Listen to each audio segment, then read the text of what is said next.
भगवान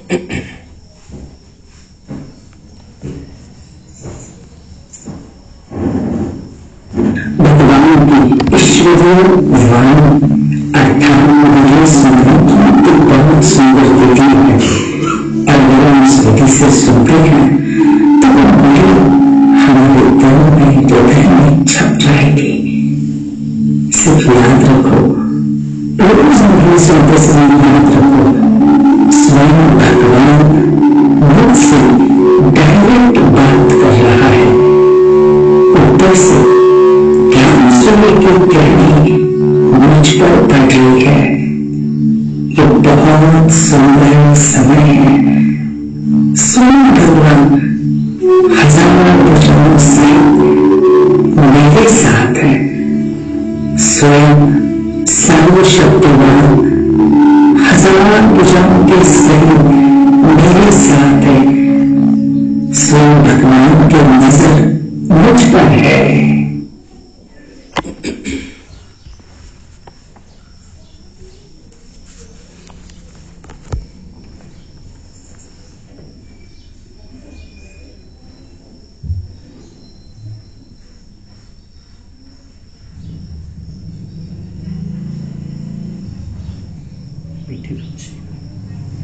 तुम्हारी यात्रा बुद्धि की है, इससे ही रूहानी यात्रा कहा जाता है।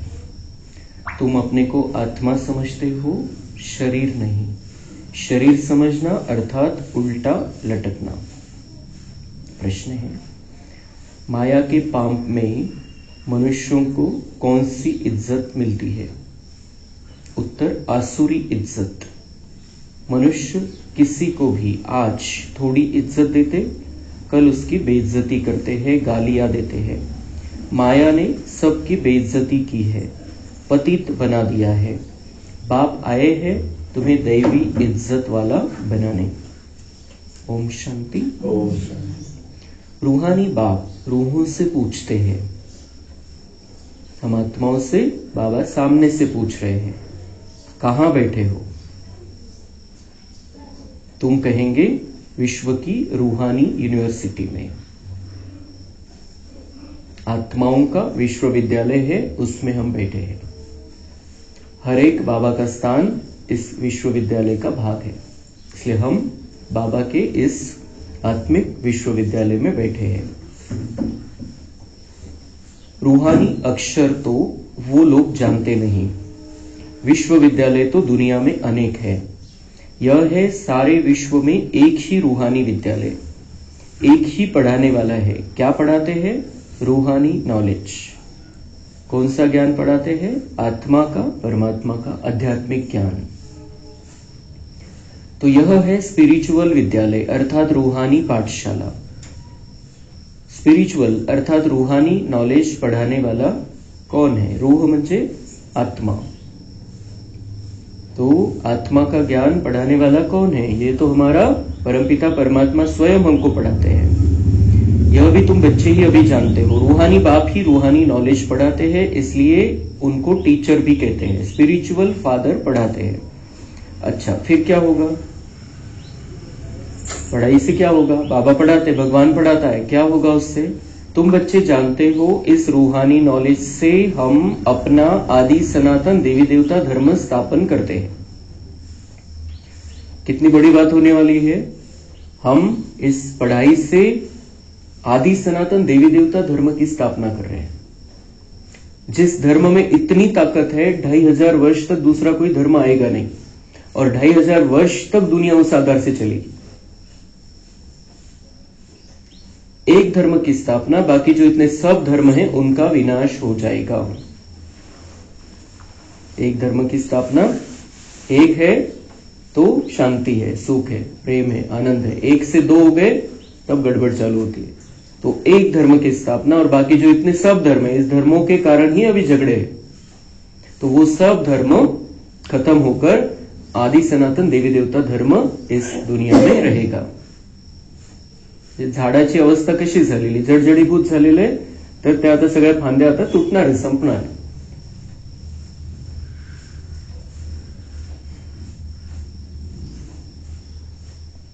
इस स्पिरिचुअल नॉलेज का सब धर्मों से क्या ताल्लुक है, यह भी तुम अब जानते हो। एक धर्म की स्थापना इस रूहानी नॉलेज से होती है। यह लक्ष्मी नारायण विश्व के मालिक थे ना, उनको कहेंगे रूहानी दुनिया, स्पिरिचुअल वर्ल्ड। इस स्पिरिचुअल नॉलेज से तुम राजयोग सीखते हो, राजाई स्थापन होती है। अच्छा, फिर और धर्मों से क्या ताल्लुक है? और सभी धर्म विनाश को पाएंगे, क्योंकि तुम पावन बनते हो तो तुमको नई दुनिया चाहिए। और सभी धर्म है तो गड़बड़ है, वाद विवाद है, मतभेद है, लड़ाई झगड़े है। आणि बाबा म्हणते अभी तुम इस पढ़ाई से क्या बन जाते हो? पावन बन जाते हो। तो पावन आत्माओं के, पावन देवताओं के पैर अपावन धरती पर रह नहीं सकते, और अपावन धरती पर अभी सारे धर्म है। तो बाबा म्हणते तुम पावन बन जाते हो, इसलिए तुमको अब नई दुनिया चाहिए, इसलिए यहां का सब कुछ खत्म हो जाएगा। उसको कहा जाता है विश्व में शांति का राज्य। अभी है पति अशांति का राज्य, फिर होगा पावन शांति का राज्य। अभी तो अनेक धर्म है, कितनी अशांति है, सब पतित ही पतित है। रावण का राज्य है ना। अब बच्चे जानते हैं 5 विकारों को जरूर छोड़ना है। 5 विकारों को जरूर छोड़ना है। पुढे काय म्हणताय बाबा? यह साथ में नहीं ले जाने हैं। 5 विकारों को छोड़ना है, यह साथ में नहीं ले जाने। नहीं ले जाणे म्हणजे कोणीच नाही घेऊन जाऊ शकत। हे 5 विकार कोणी घेऊन नहीं जाऊ शकत। तो बाबा हमें समझाता है प्यार से छोड़ दो, नहीं तो मार देके तुम्हें छुड़ाऊंगा ही, सजा देकर तो छुड़ाऊंगा ही, क्योंकि साथ में तो जाना नहीं। परम धाम में ले जाने के लिए बाबा आया है हम सबको। दुनिया की सभी आत्माएं परम धाम में जाएगी, लेकिन परम धाम में पवित्र होने बगैर जा नहीं सकते, विकार लेकर जा नहीं सकते। तो जो प्यार से ही छोड़ देंगे, बाबा की प्यार से, शक्ति से, ज्ञान से छोड़ देंगे, तो बड़े आराम से परम धाम में जाएंगे, मजे से जाएंगे। लेकिन जो छोड़ेंगे नहीं, बाबा के प्यार में, ज्ञान के आधार से नहीं छोड़ेंगे, तो उनको सजा देकर उन विकारों से छुड़ाया जाएगा। बाबा का बहुत सिंपल महावाक्य है, ये विकार छोड़णे हैं, साथ में नहीं ले जाणे हैं। चान्सच नाहीये तिथे घेऊन जायचं। तर बाबा म्हणताय मग इज्जतीमध्ये सोडून द्या। अब बच्चे जानते हैं 5 विकारों को जरूर छोड़ना है। आत्मा अच्छे व बुरे संस्कार ले जाती है ना। अब बाप तुम बच्चों को पवित्र बनने की बात बताते हैं। वहां ले जाने नहीं है, विकारों के साथ हम रहते नहीं है वहां पर, सतयुग में भी और परम धाम में भी।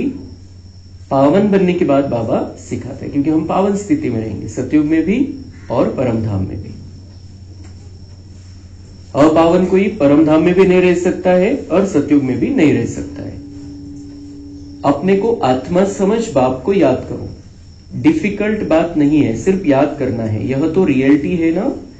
तुम उल्टे चल रहे थे। अपने को आत्मा के बदले शरीर समझना, इसको कहा जाता है उल्टा लटकना। अपने को आत्मा समझना, यह है सुलटा। तो हम कैसे चल रहे थे?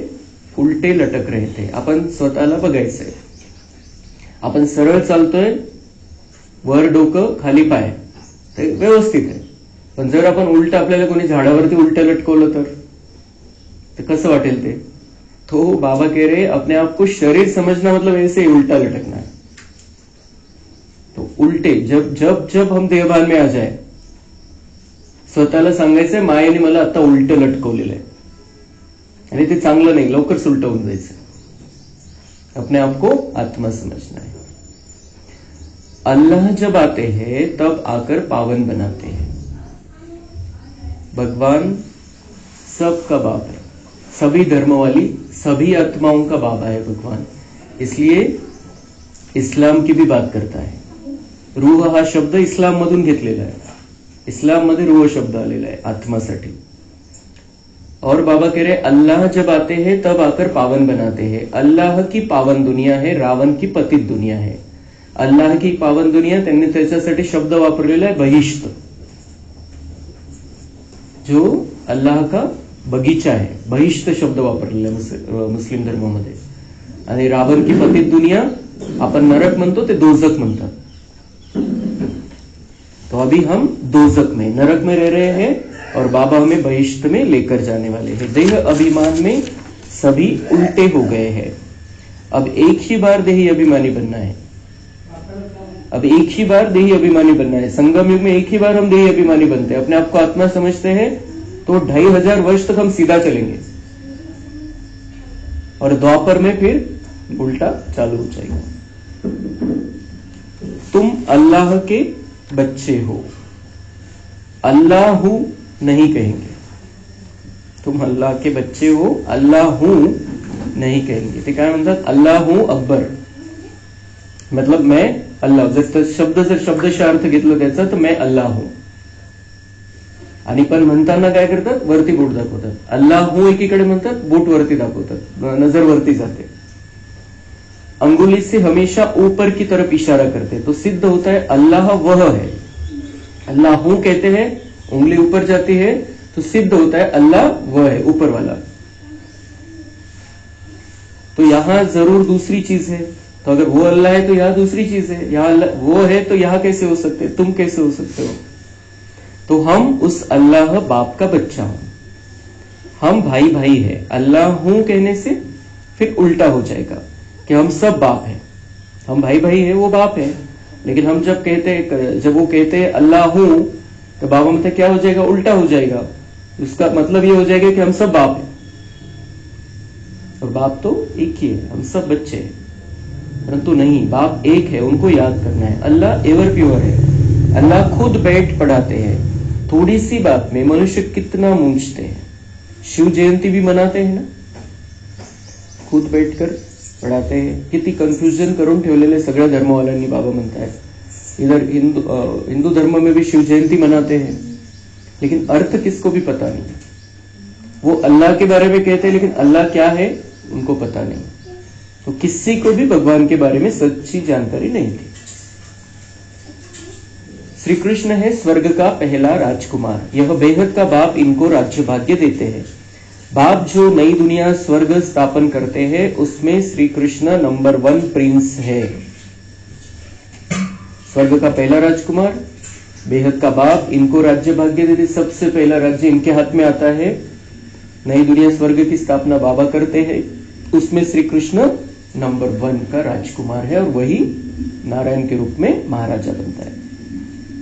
बाप बच्चों को पावन बनने की युक्ति बैठ बताते हैं. बच्चे जानते हैं स्वर्ग, जिसको वैकुंठ विष्णुपुरी कहते हैं, वह पास्ट हो गया है, फिर फ्यूचर होगा.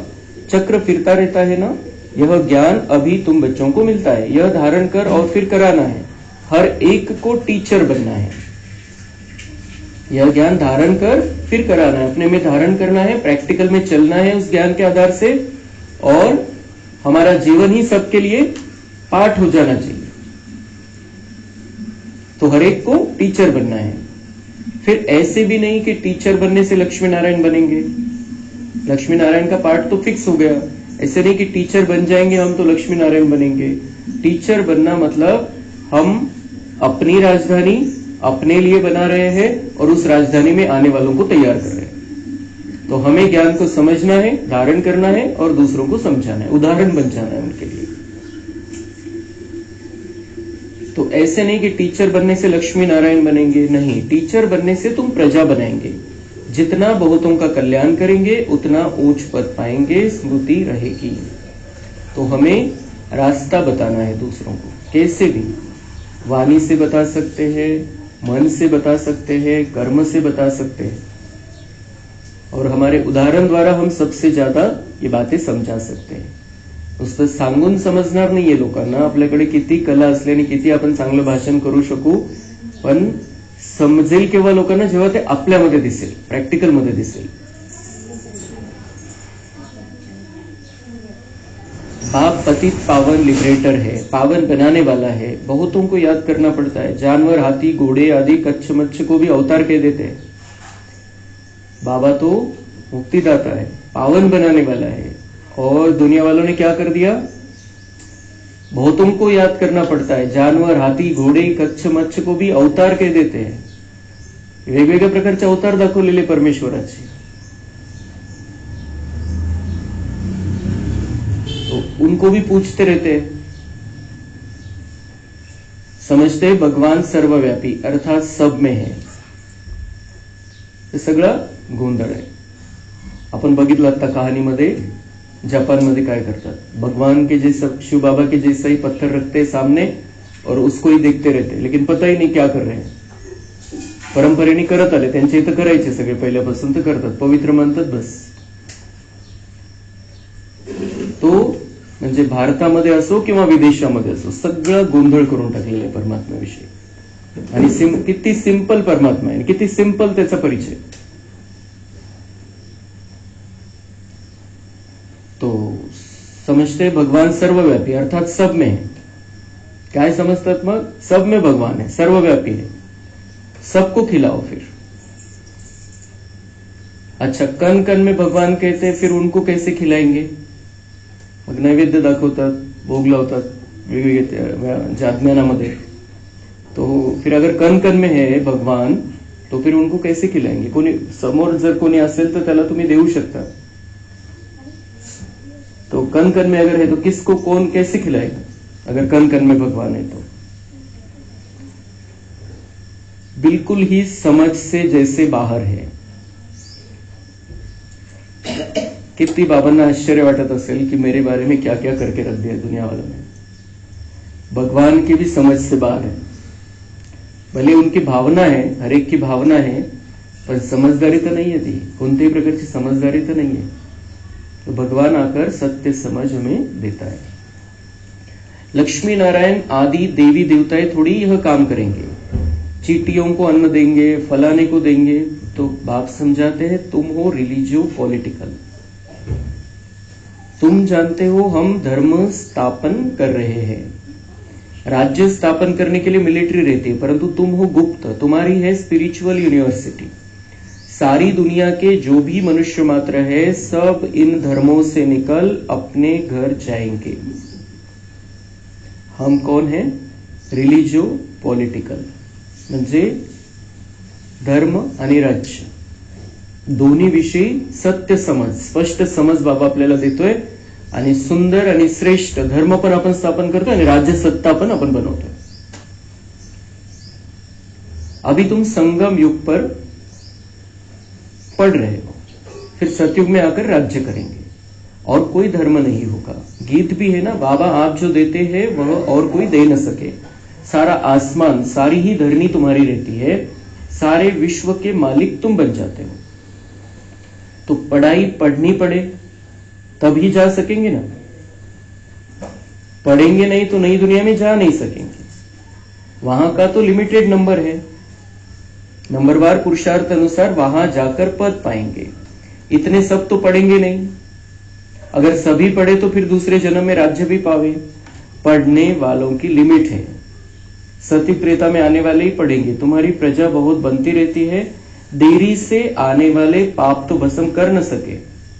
पाप आत्माएं होंगी तो फिर सजाएं खाकर बहुत थोड़ा पद पा लेंगी, बेइज्जती होगी.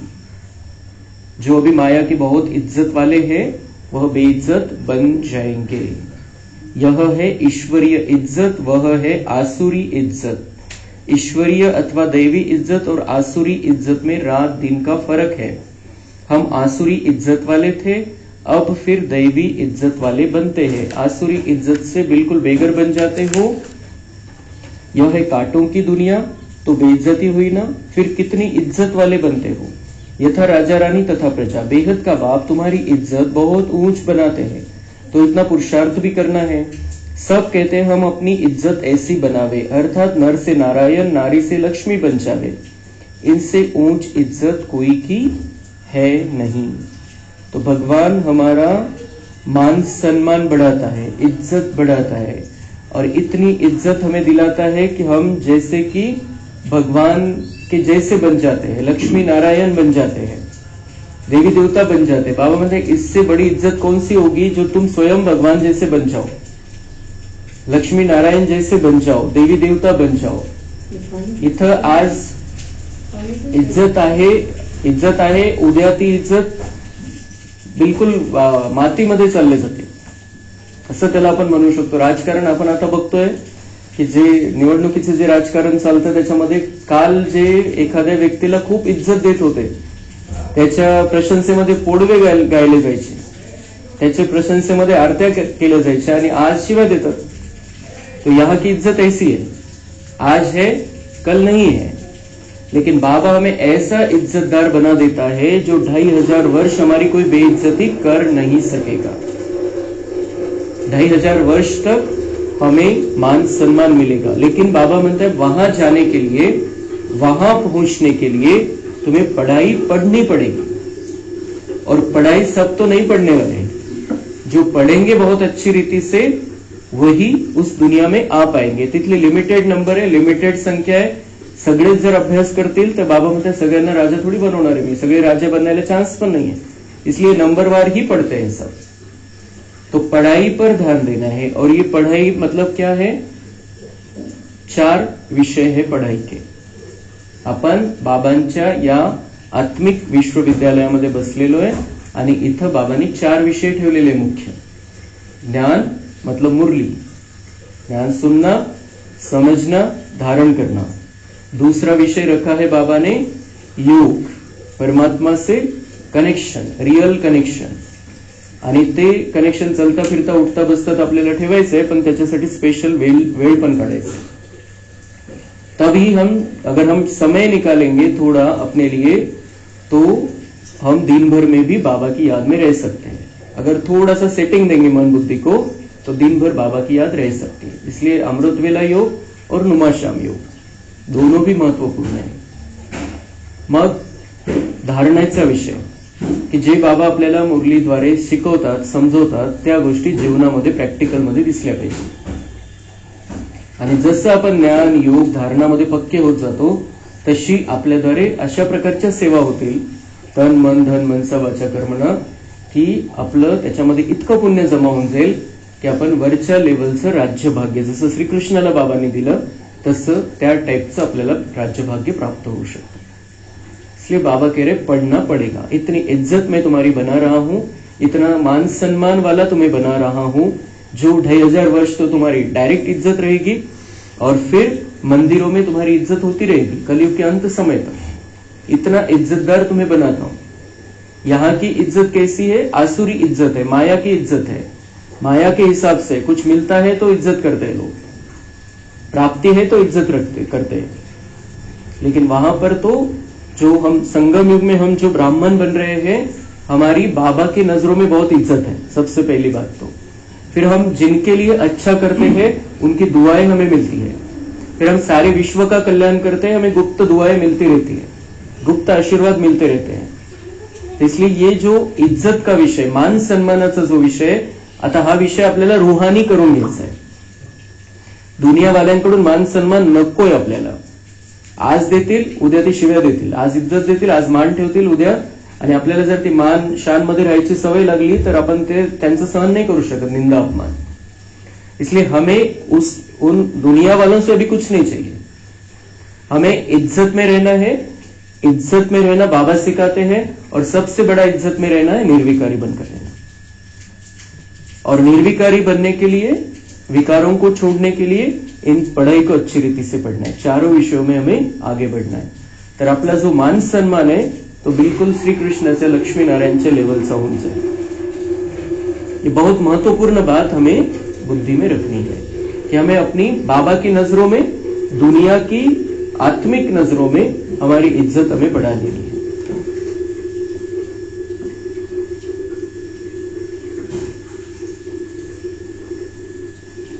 पढ़ाई पर जिनका ध्यान नहीं रहता है, दुनिया में क्या होता है? पढ़ाई पर जिनका ध्यान नहीं रहता है तो उनको फिर नौकरी में लगा देना होता है. धोबी आदि का काम करते हैं, उसमें पढ़ाई की क्या दरकार है? मधूनच बाबा असं काही बोलून जातो की बस त्याच्यातून आपण स्वतःविषयी विचार करून लक्षात घ्यायचे बस. बाबा म्हणतात जो जिनका पढ़ाई में ध्यान नहीं रहता है, दुनियामध्ये काय होतं की अभ्यासात लक्ष नाही आलं, एखादी छोटी मोठी नोकरी लावून टाका किंवा धंद्यामध्ये लावून टाका, अभ्यासात लक्ष नाही याचं काही पुढे काही होणार नाही शिकून. तो बाबा भी कह रहे हैं अगर पढ़ाई में ध्यान नहीं है तो वहां पर भी छोटा मोटा काम कर लेंगे, तो उसके लिए कोई पढ़ाई की जरूरत नहीं है. तिथं जर छोटे मोठे कामच करायचंय, पार्टच तो आहे, तो बाबा मतलब फिर पढ़ाई की जरूरत नहीं है, फिर मत पढ़ो, बाबा के बन गए, ज्ञान ले लिया और फिर बस छोटी मोटा काम वहां पर मिल जाएगा। तो ये हमारे लिए नहीं है। ये जो बच्चे बाबा की मानते नहीं है, बाबा को मानते नहीं है, उनके लिए बाबा कह रहा है। हम बच्चे तो बाबा की नजरों में बहुत इज्जतवान बच्चे हैं, हमें बहुत ऊंचा उठना है, लेकिन बाबा कह रहे हैं कि कुछ बच्चे ऐसे जो ध्यान नहीं देते पढ़ाई पर। तो पढ़ाई पर ध्यान नहीं देते हैं तो जैसे घर वाले क्या कहते हैं, आता शिकुन पे फायदा नहीं है। तो ऐसे ही फिर बाबा के मन में ये नहीं आना चाहिए हमारे बारे में कि ऐसा कहीं अभ्यास करूं फायदा नहीं है, जबरदस्ती आनून के फायदा नहीं है। वहां पर कुछ छोटा मोटा पार्ट मिल जाएगा, लेकिन हमारे लिए हमें ये पार्ट फिक्स करना है कि मुझे कम से कम 16,108 में आना है। मतलब कभी तो मुझे राजा बनना है सत्युग त्रेता में, कभी तो एक समय तो मुझे राजा बनना है। 16,108 में आना है, 16,108 मध्ये नंबर लागला पाहिजे। आणि दुसरं लक्ष्य आहे की मला पहिल्या 9 लाखामध्ये यायचं, स्टार्टिंगला यायचं। श्रीकृष्णाचा जन्म होईल काही वर्षामध्ये माझा जन्म झाला पाहिजे, स्टार्टिंगला यायचे, पहिल्या 9 लाखामध्ये मी राहील आणि पहिल्या 9 लाखामध्ये पण 16,108 मध्ये माझा नंबर लागेल। 16,108 ती संख्या आहे की जे सतयुग आणि त्रेतायुगामध्ये मिळून राजा बनणार आहे, कधीतरी राजा राणी बनणार आहे। तो इसलिए पढ़ाई पर बहुत ध्यान देना है। बाप तुमको विश्व का मालिक बनाते हैं तो उनकी मत पर चलना चाहिए, कोई भी विकार का भूत नहीं होना चाहिए। ये भूत बहुत खराब है। कामी की हेल्थ बिगड़ती रहती है, ताकत कम हो जाती है। इस काम विकार ने तुम्हारी ताकत बिल्कुल खत्म कर दी है। नतीजा यह हुआ है आयु कम होती गई है, भोगी बन पड़े हो। कामी भोगी रोगी सब बन जाते हैं। वहां विकार होता नहीं तो योगी होते हैं, सदैव तंदुरुस्त, और आयु भी 150 वर्ष होती है। वहां काल खाता नहीं। तर बाबा म्हणते विकारों से क्या हो जाता है, 5 विकारों से, त्याच्यामध्ये काम विकार विशेष, ताकत कम हो जाती है, तबीयत बिगड़ जाती है, भोगी बन जाते हैं। तो ये सब हुआ द्वापर के बाद। हम भोगी रोगी बनते गए और बाबा हमें अब उन सब बातों से, जो गलत बातें उल्टी बातें, उनसे मुक्त करके हमें निरोगी बना रहा है और हमारी आयु भी वहां पर बड़ी होगी। 150 वर्ष तक हम जीवन में तो रहेंगे, लेकिन उसके साथ में तंदुरुस्ती रहेगी। 1 सेकंड के लिए भी कोई दुख या कोई दुखना नहीं होगा। तो वहां काल खाता नहीं। बाप समझाते तुम सुखधाम में रहते हो तो वहां कोई काल होता नहीं है, रावण राज्य ही नहीं। फिर जब विकारी बनते हैं तो काल आता है। कथाएं कितनी बना दी है, काल ले गया, फिर यह हुआ। न काल देखने में आता है, न आत्मा दिखाई पड़ती है। इनको कहा जाता है दंत कथाएं। कनरस की बहुत कहानियां हैं। अब बाप समझाते वहां अकाले मृत्यु कभी होता नहीं है, आयु बड़ी होती है और पवित्र रहते हैं। 16 कला, फिर कला कम होते होते एकदम 9 कला हो जाती है। तो बाबा समझा रहे हैं कि वहां पर कोई काल आता नहीं। काल आया, उसने लेकर गया। बाबा ने ये सारी दंत कथाएं बना दी है, अलग अलग कहानियां बना दी। भक्ती मार्गामध्ये इतक्या कहाण्या ज्या फक्त कानांना आनंद देतात, आत्म्याला पावन नाही बनवत, आत्म्याला श्रेष्ठ नहीं बनवत, आत्म्याची उन्नति नहीं। कनरस के लिए बहुत सारी कहानियां बना दी है, लेकिन सत्य बात तो बाबा हमें मुरली से समझाता है। ये हमारे लिए अमर कथा भी है, तीजरी की कथा भी है। नर से नारायण बनने की कहानी हमें बाबा रोज सुनाता है। हमें ये कहानी सुनकर, मुरली सुनकर अपने आप को नारायण जैसा बनाना है। तुम जानते हो शिव बाबा हमको पढ़ा रहे हैं। बार बार बाबा को कहना पड़ता है कि शिव बाबा पढ़ा, उसके सिवाय तो कोई पढ़ा ही नहीं सकता है, ये बात है। लेकिन हम जब मुरली सुन रहे हैं तो बार बार कमीत कमी मुरली ऐकताना कमीत कमी 10 वेळा 20 वेळा स्वतःला आपण लक्षात आणून द्यायचं, ये कौन सुना रहा है मुझे, ये बातें किसकी है। ये भगवान समझा रहा है। किस लिए समझा रहा है, मुझे इज्जतदार बनाने के लिए, मेरा कल्याण करने के लिए, मेरा जन्म जन्मांतर का भाग्य बनाने के लिए। क्या पढ़ाते हैं वह भी तुमको मालूम है। शिव बाबा पढ़ाते हैं, क्या पढ़ाते हैं वह भी मालूम है, तो समझ ही रहे हो चमू। तो बाप अथवा टीचर से योग लगाना है। नॉलेज बहुत ऊंची है, तो मालूम है क्या पढ़ाते हैं, तो उस हिसाब से बाबा म्हणता है कि बाप से भी योग, टीचर से भी योग। मतलब पढ़ाई पर भी ध्यान देना है, पालना पर भी ध्यान देना है, उसकी पालना में चलते रहना है। नॉलेज बहुत ऊंची है। अभी तुम सबकी स्टूडेंट लाइफ है। ऐसी यूनिवर्सिटी कभी देखी जहां बच्चे बूढ़े जवान सब इकट्ठे पढ़ते हो, एक ही स्कूल, एक ही पढ़ाने वाला टीचर हो, और जिसमें ब्रह्मा स्वयं भी पढ़ता हो। किती मोठ्या युनिव्हर्सिटीचा आपण भाग झालेला आहे, किती मोठ्या युनिव्हर्सिटी मध्ये आपल्याला प्रवेश भेटलेला आहे। कुठल्या विश्वविद्यालयाचे विद्यार्थी आपण, जिथे लहानांपासून मोठ्यापर्यंत सगळे अभ्यास करताय। आणि विशेष कोणती गोष्ट आहे, स्वयं ब्रह्मा भी जिसमें पढ़ता है।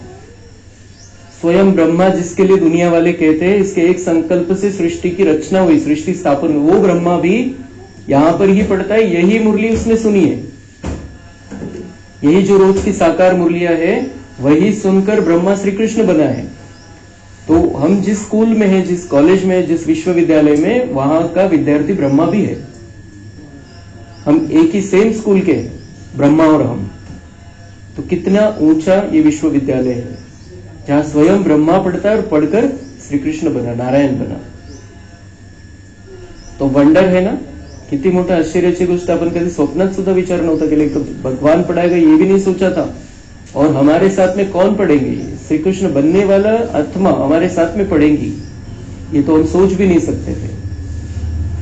एक ही स्कूल, एक ही पढ़ाने वाला टीचर, और जिसमें ब्रह्मा स्वयं भी पढ़ता हो। वंडर है ना। शिव बाबा तुमको पढ़ाते हैं, यह ब्रह्मा भी सुनते हैं। बच्चा चाहे बूढ़ा कोई भी पढ़ सकते हैं। तुम भी पढ़ते हो ना यह नॉलेज। अब पढ़ाना शुरू कर दिया है, दिन प्रतिदिन टाइम कम होता चला जाता है। अभी तुम बेहद में चले गए हो, अभी पढ़ रहे हो, पढ़ाना शुरू कर दिया है। बाबा हमने अभी दूसरों को भी ये बातें समझानी है, भगवान का परिचय उन्हें देना है, उनका भी हक है। बेहद का बाप कहते हैं, बच्चों अब धैर्य धरो, बाकी थोड़ा समय तुम इस रावण राज्य में हो, अच्छी रीति पढ़ेंगे तो फिर सुखधाम में चले जाएंगे। यह है दुखधाम। तुम अपने शांति धाम और सुखधाम को याद करो, इस दुखधाम को भूलते जाओ। श्रेष्ठ जन्म धक्के खाते रहते हैं, अंधियारी रात है ना, भटकते रहते हैं। भगवान कोई को मिलता ही नहीं है। इसको कहा जाता है भूल भुलैया का खेल। भूल भुलैया में हम भटक रहे थे त्रेसष्ट जन्मों से, और बाबाने आकर बहुत सीधा सच्चा रास्ता, जो भूल भुलैया जिथं बनवलेला असतो, ज्याला काही माहिती नाहीये त्याच्यातलं त्याला कळतच नाही कुठून निघायचं, आणि ज्याला माहिती आहे तो एकदम सरळ सिंपल रस्ता असतो, त्याच्यातून बाहेर काढतो आपल्याला। तो ऐसे ही हम भटक रहे थे, लेकिन बाबा ने आके सिंपल रास्ता बताया और इन सारी बातों से हमें बाहर निकाल लिया है। तो बाप तुम बच्चों को सृष्टि के आदि मध्य अंत का सारा समाचार सुनाते हैं। अच्छा, मीठे मीठे सिक्के लदे बच्चों प्रति माता पिता बाप दादा का याद, प्यार और गुड मॉर्निंग। रूहानी बाप की रूहानी बच्चों को नमस्ते। हम रूहानी बच्चों की रूहानी बाप दादा को याद, प्यार, गुड मॉर्निंग, नमस्ते। वाह बाबा वाह, शुक्रिया बाबा शुक्रिया। वरदान है, संबंध और प्राप्तियों की स्मृति द्वारा सदा खुशी में रहने वाले सहज योगी भव। सहज योग का आधार है संबंध और प्राप्ति। संबंध के आधार पर प्यार पैदा होता है, और जहां प्राप्तियां होती है वहां मन बुद्धि सहज ही जाता है। तो संबंध में मेरेपन के अधिकार से याद करो, दिल से कहो मेरा बाबा, और बाप द्वारा जो शक्तियों का, ज्ञान का, गुणों का, सुख शांति आनंद प्रेम का खजाना मिला है उसे स्मृति में इमर्ज करो। इससे अपार खुशी रहेगी और सहज योगी भी बन जाएंगे। स्लोगन है, देह भान से मुक्त बनो तो दूसरे सब बंधन स्वतः खत्म हो जाएंगे। अच्छा, शांति।